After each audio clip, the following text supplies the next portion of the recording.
Hello everyone, paano ba maging isang pollution control officer?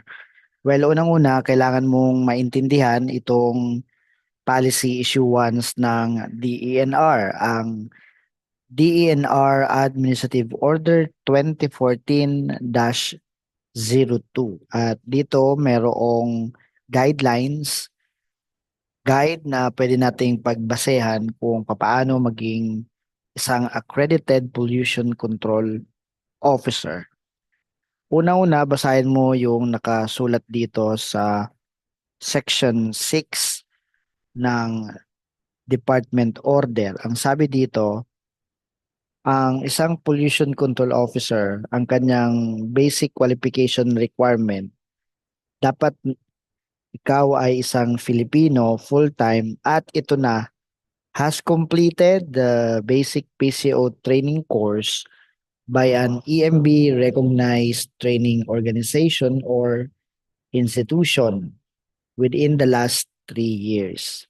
At kung ikaw ay nakakumpleto na nitong PCO training course, 5 araw lang ito, kung tatalon tayo sa Section 8,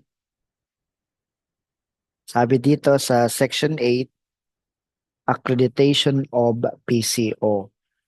Kailangan magkaroon ka ng appointment or designation as PCO sa isang establishment. Ang appointment or designation as PCO, gagamitin mo po yan para makapag-secure ng PCO accreditation. So if you want to become a pollution control officer, i-meet mo lang yung minimum requirement gaya nung PCO training. And if you want to become an accredited pollution control officer, yung training certificate, yung appointment letter as PCO, and other requirements, sasubmit mo ito sa EMB Regional Office. Ano itong mga requirements? Letter of appointment as PCO, curriculum vitae, affidavit of joint undertaking, at yung certificate of PCO training, at kung ikaw ay licensed engineer o anumang profession, isama mo yan sa mga ipapasa mong requirements. So that's it.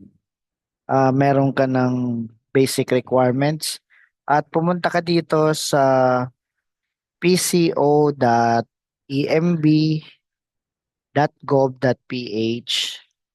Yan ang online PCO accreditation system. Diyan mo ngayon isasubmit lahat ng mga requirements.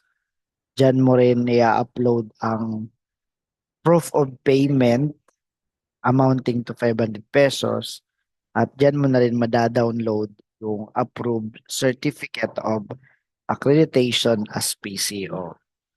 So to define yung isang pollution control officer, ang sabi dito, pollution control officer is a technical person competent in pollution control and environmental management, officially accredited by the Environmental Management Bureau Regional Office. So, yan po ang isang PCO at kung gusto mong maging PCO, ito ang iyong basihan, ang DAO 2014-02.